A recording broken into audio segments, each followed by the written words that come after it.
there's a light at the end of the tunnel. There always is. No matter what the battle is, I've always heard the saying, like when I went to church every once in a while, the youth pastor and the pastor always told me that God gives his strongest soldiers the hardest battles. Hello, this is Shelomo Solson, the host of the Teenage Impact Podcast, and I'm here to inspire you as a teenage kid to overcome any struggle you may have in your life, whether it's anxiety, bullying, depression, suicidal thoughts, challenges at home, mental or physical challenges, whatever they may be. There are people out there just like yourself who overcame them, and I've been interviewing like-minded individuals who are making an impact in our community, and I'm going to interview them on their teenage struggles, how they overcame it, and how you can too. Before I go on with our interview, I want to tell you that I have a link in the description, and you can download the 7 quick and easy ways to feel better about yourself. I provide this for free. So if you're in a funk, you're feeling negative, this will help you get out of it and give you some cool tips that I use in my own life and other people use as well to get out of that funk. If you have a friend who's in the funk, who's feeling negative, go share this podcast with them, because I guarantee you this is the best podcast out there for any teenage kid to listen to overcome their struggle, because we want to be the mentors for you. Today's guest is Cedric Spahr, a senior at a university in Tennessee. He moved to the United States at 6 years old with his father from Germany. While him and his father and his mother were boarding a plane, his mother never boarded the plane. It was just his father and him. So when they landed to the United States without any money, he got bullied a lot. He got picked on for his clothes. He got picked on because he didn't know any English. And on top of that, his dad became an alcoholic. So he had problems at home, and he had to go overcome those challenges. One message he wants to relate to all the teens is to keep on going and never give up. Now, he's built a TikTok following of over 250,000 followers of a page called Psychology is Cool. Cedric, what was your story and inspiration behind Psychology is Cool on TikTok?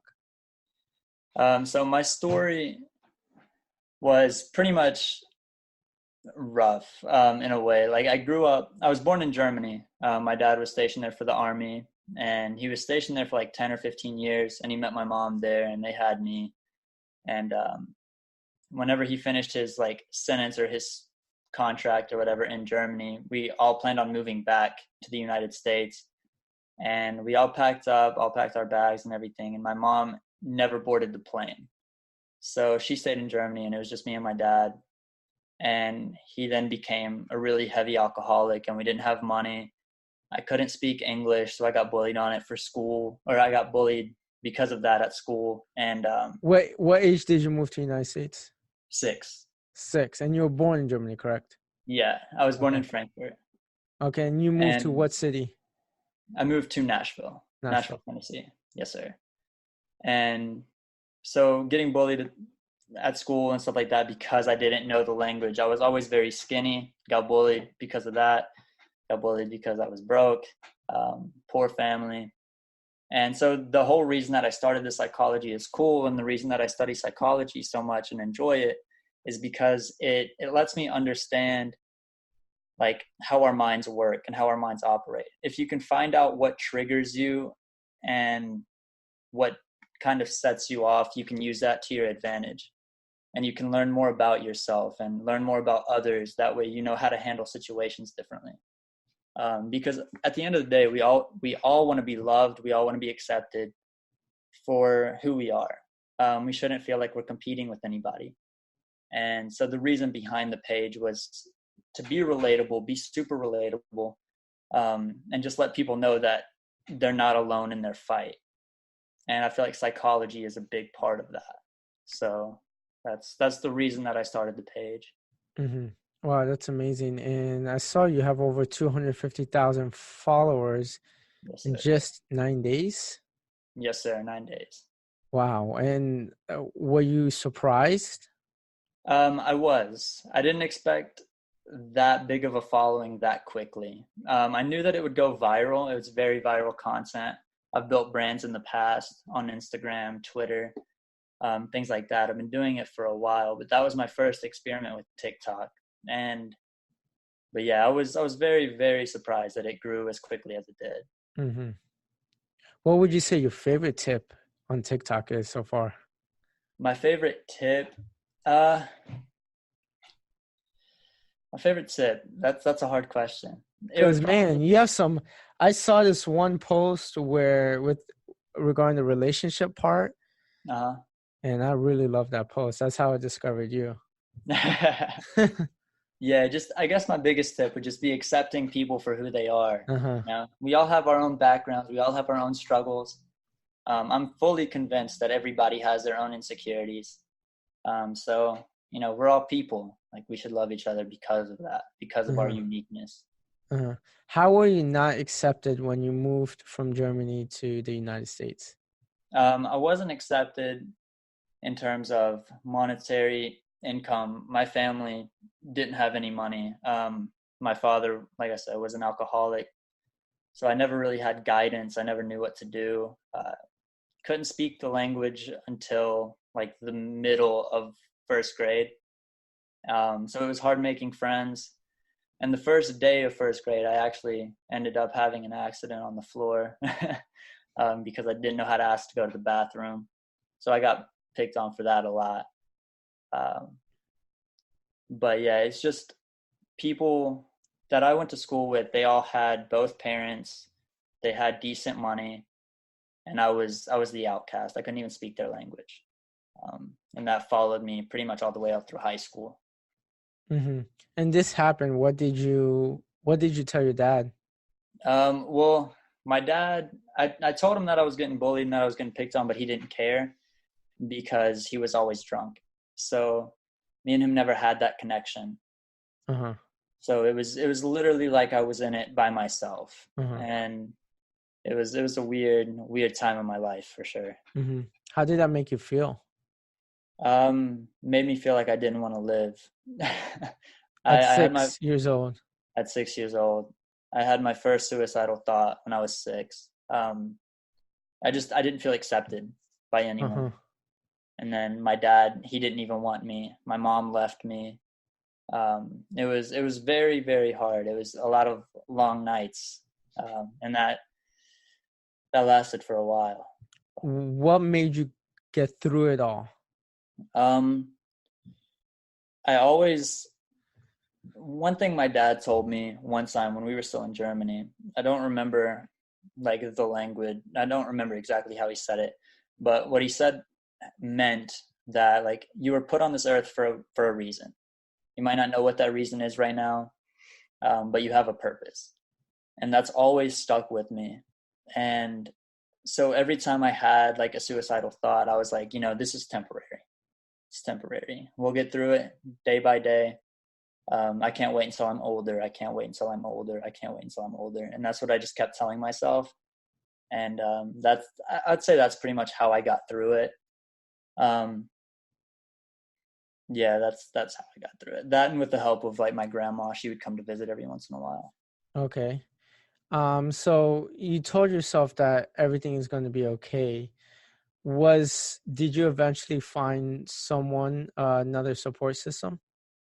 Yeah, I eventually made some friends in first grade towards the end of the year, and one of them, me and him are still friends. He's my best friend actually, and he kind of helped me out. I would go to his house a lot. I ended up staying with him because my dad was always drunk. I would stay with him and his parents, and that was my support system. They actually made me feel like I had a purpose and that I was worth something, whereas like my own family didn't. Let's go back to Germany before you came to the United States. Okay. When your mom didn't come with you, how did that make you feel? I was confused Uh-huh. because we all had our bags packed and we all went to the airport and we all went through all of the security checks and everything. And then when we went to board the plane, my dad walked on first. I walked on behind him, and I turned around to see where my mom was, and she was walking away. And that's really the last time that I saw her for a while. She came back to visit when I was 7 for my birthday, but that was it. But yeah, I was mainly confused. I didn't understand what was going on. And then I asked my dad whenever we got on the plane and actually sat down, I was like, where'd mom go? And he told me that she's probably not coming back. So it was really, really confused. I was really confused. Mm-hmm. Okay. You found your friend when you were 6 years old. Besides getting over the fact that, hey, you're being bullied for you didn't know English, you're skinny, what would you say one or two of the hardest things you had to go through as a teenager when you grew up? As a teenager? Yeah. All right. Well, my dad, he had a lot of women in and out when he was like dating and trying to find somebody new, and he always went with women that didn't know how to treat me right and didn't know how to treat him right. Verbally abusive, emotionally abusive, and things like that. And my current stepmom, they're married now. She was bipolar. So when I was a teenager in middle school and in high school, she would flip out over the littlest things, and she would throw rages and just break stuff, throw things at him, break his glasses, throw stuff at me, kick me out of the house. So my biggest struggle as a teenager was dealing with her, dealing with not having plans on the weekends, not really knowing how to talk to people because I didn't really feel like I fit in, because like I said, everybody had both parents, everybody had a decent home life, and I never knew how to approach somebody else without burdening them with my problems. So I was always the quiet kid, always had a hoodie on because I was still skinny. So I tried to look a little bit bigger with the hoodie, tried to mask who I was for the most part as a teenager. You put on that mask. I did interview one of the top youth speaker in the country right now, Nathan Harmon, and he always said, as a teenager, he always put that mask on.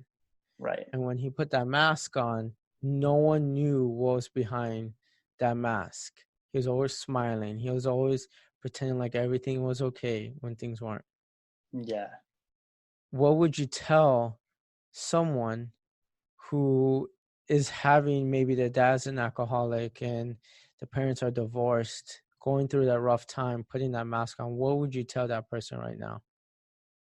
I would tell that person that there's a light at the end of the tunnel. There always is. No matter what the battle is. I've always heard the saying, like when I went to church every once in a while, the youth pastor and the pastor always told me that God gives his strongest soldiers the hardest battles.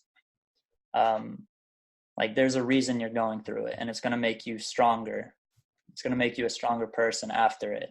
You're going to be able to look back and kind of laugh at some things that you did or some things that happened, and be able to teach other people and be there for other people. And that's another reason for the psychology page. There's a reason I go live on that page every day. Like I want to be to other people what I never had growing up. I never had somebody to talk to really. And so I want to be that person for them. And yeah, it's going to get better. It's going to make you a better person. It's going to teach you a lot of things. It's going to help you grow up a little bit faster. What were some of the things you did to cope? I played a lot of video games. What's your favorite game? I got really big into Call of Duty. Okay, yeah, a lot of my friends love Call of Duty. Yeah, I got really big into Call of Duty. I played music. I taught myself guitar, keyboard, bass, and drums, and I write a lot. Like what kind of stuff? Just journaling? Journal. I do a little bit of journaling. Okay. But yeah, I write a lot of music. Write some songs here and there. But yeah, that's always been an outlet for me. Can you sing? Not very well. I can Oh, sing, but it's not the best. just a guitar. Yeah, I play guitar, bass, keyboard, and drums. Oh man, that's awesome, man. That's good for you. Good for you. So you found a positive outlet while going through all of this in your house. Yeah. My dad he always played music. So whenever me and him, whenever he wasn't drinking, or even sometimes when he was, we would play music together. Uh-huh. That was the way that we would bond here and then, or Uh-huh. every once in a while. Uh-huh. Did you have a certain turning point in high school that kind of got you to move forward or in your mind, like a mental shift? I had a huge mental shift my freshman year in high school. Okay. I used to play basketball in high school, and this one kid, his name's irrelevant, but we were competing for the same position, and his dad was the coach, and he would push me, punch me, bully me in the locker room, so that when we had practice or right before games on our warm-ups, I wouldn't do good. So I'd be benched. And so what I started doing was I started taking karate, Wado-Ryu karate with Sensei Kirby. And that really, there's a lot of emotional awareness and like mental development that goes into martial arts, a lot of meditation, a lot of peace. And he really got my mind right. And he was a good father figure for a while. And I did that for 3 years, and that really helped me out. He guided me a lot. At 14 years old, right? Yeah, yeah. Oh, 14 years old. What were some of the lessons that he taught you, or one or two big lessons he taught you to get your mind right? Um, he taught me that normally it's people with the biggest insecurities that are the ones that try to make others feel bad. Um, the ones that are jealous of you or that envy something about you are the ones that are going to try to hurt you the most. And that no matter what happens and no matter what they say, they're not going to break your spirit. Mm-hmm. Um, you can get through anything. The human body and the human mind are very capable of getting through things and using things that happen to us to make us stronger and to make us better as people. That's probably the biggest thing that he taught me, was to always move forward, stay strong, and yeah, you can get through anything. Yeah, bullying really sucks. Yeah, it um, does. it really does, because I was always bullied, which is why Teenage Impact exists, because pretty much for 10, maybe more than 10 years of my life, I was bullied, picked on, made fun of for various different reasons. I was also very skinny and short. I couldn't play sports. Like I went to speech and ESOL class. So a lot of the different reasons. And my best friends, it wasn't even random people were picking on me. My friends were picking on me, which were confusing because you think they're friends. But Yeah, after a while, you also realize it's not only about the insecurities. It's they don't know any better. And when they grow older, I have some friends I'm still friends with that used to bully me, and they said, "You you just don't realize it. You don't realize the effect that the other person's having on you. right. You, you used to have suicidal thoughts at 6 years old. It continued. Did it It continue? did. It did. Yeah. What did you do in order to stop it from happening?" Um, I just felt like there was a God. Uh-huh. Um, I just I prayed a lot. I prayed a lot and felt like I shouldn't do it. I know that's probably not the best answer, but I had to put my hope and my pain somewhere, because if I stored it all, it wouldn't have ended well. Um, but yeah, I prayed a lot. I told one of my best friends about it, and he just pretty much told me not to do it, and like I ran with that. I had a dream that I was gonna do great things one time, and I'm not sure what those things were. I still don't know what those things are, but like I just had a dream and prayer. I felt like God answered my prayers by sending me my friend that I met in elementary school, because he wanted to always hang out after I told him that I was depressed, and always wanted to be around. And so, yeah, probably not the best answer on that question. No, that's a really good question. I mean, a really good answer. Because everyone has a different way of committing suicide. I mean, getting over suicide thoughts. Yeah, I've interviewed a couple people who tried to commit suicide, and most of them say they regret it. I don't regret it necessarily, and the reason I don't regret it is no, they don't. They don't regret having suicide thoughts. Some of them tried to commit suicide, and they regret trying. Yeah, they regret trying to commit suicide because they realize that the life is much more valuable than what they think it is. Yeah, life is life's an amazing thing. How did your anxiety affect you? My anxiety, it was mainly social, because like I felt like nobody wanted me around. So it was hard for me to talk to people. It was hard for me to start conversations. I never knew how to relate to other people, like at school or at work whenever I got a job. So I say it affected me more socially than anything. And music kind of helped me out of that. I still struggle with it. It's not like a perfect science. I think I'll always struggle with it to some degree, but yeah, it was just hard for me to communicate with people for a while. What college do you go to now? I go to Tusculum University. Okay, in Tennessee, correct? Yes, sir. And how do you like it? It's not bad. It's not bad. It's in the mountains. Yeah. Is it cold? It's pretty chilly right now. Yeah, pretty chilly. How did you overcome that social anxiety going into college? Presentations, being forced to present in front of the class, being forced to do group projects with people, and not being able to pick the group. But in some classes, I still sit in the back, quiet.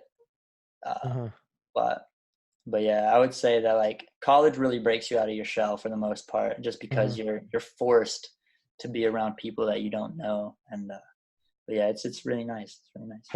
What would you tell someone who's still in the shell? To get out of it is so much better when you're out of your shell. Absolutely. Like, so much better. You make some friendships that you would have never made otherwise, and have some awesome conversations that you would never have otherwise. But yeah, definitely worth getting out of your shell. And what is your goal with your brand? Where is it going to go in 5 years? In 5 years, I want to be a motivational speaker. Motivational speaker, maybe make music. Really, I just want to be there for people. I want people to know that they're not alone. Want to make people laugh, want to make people smile. Just let everybody know the beauty of life, the happiness of life, the excitement of life. That's awesome. Before we end this podcast episode, any last tips you have for someone who has anxiety, parents are going through a divorce, have suicidal thoughts, depression, maybe they feel like a failure, maybe they're being bullied? What are some of the last tips you have for them? One of my last tips would be being like, if you're scared of failure and you have social anxiety and all that stuff, like you're going to fail. There's going to come times where you might embarrass yourself, but don't beat yourself up over it. Because beating yourself up over something that happened in the past is literally a waste of time. Like if it's in the past, you can't change it. The only thing you can change is how you think about it, how you react to it. And I would say learn from it. Learn from your past. Life goes on. the only thing that's consistent in life is change. So it's not always going to be how it is right now. Life might suck right now. It's not always going to suck. Like I said earlier, there's a light at the end of the tunnel. There always is, and there always will be. Life goes on. Stay strong and move on. That's awesome, man. Phenomenal tips. Cedric, when can people find you? People can find me on TikTok at Psychology is Cool, Instagram at Cedric Spahr Official, and on Twitter at Cedric Spahr Official. That's awesome. And for my listeners right now, if you want to join my Instagram close friends group, I'm opening it out for free. And that's for anyone who has a special or certain concern in their life. Maybe you might be going through anxiety or getting bullied. I give exclusive content from my Instagram close friends group I don't provide anywhere else. Go ahead. I provided my Instagram handle at Shelomo Solson in the description, so go check it out. Awesome. Thank you, brother. Not a problem. Thank you. I loved interviewing Cedric. When I interviewed Cedric, he's such a relatable guy. He's so laid back, easy to talk to individual. You have never imagined the struggles that he has gone through. He came to the United States at 6 years old with not a word of English. He got bullied for being skinny. He got bullied for not knowing English. His dad was an alcoholic. His mom didn't move to the United States with him. And his parents got internationally divorced. He had suicidal thoughts. He found his best friend at the age of 6 years old, and that kept him going. He remembered the advice that his dad gave him, that everyone has a purpose in the life, and that no matter what happens or how hard life gets, is to keep on going. And that's one takeaway, the only takeaway I want you to get out of this. No matter how hard life gets, whether your parents are going through a divorce, whether you want to commit suicide, whether you have anxiety, whether you have depression, whether you have bad grades, whether you have some type of diagnosed physical or mental disability, things might not be okay right now, but things will get better. So keep on going. I want you to join my Instagram close friends group. Follow me, DM me at Shelomo Solson, and I hope to hear from you on the next episode.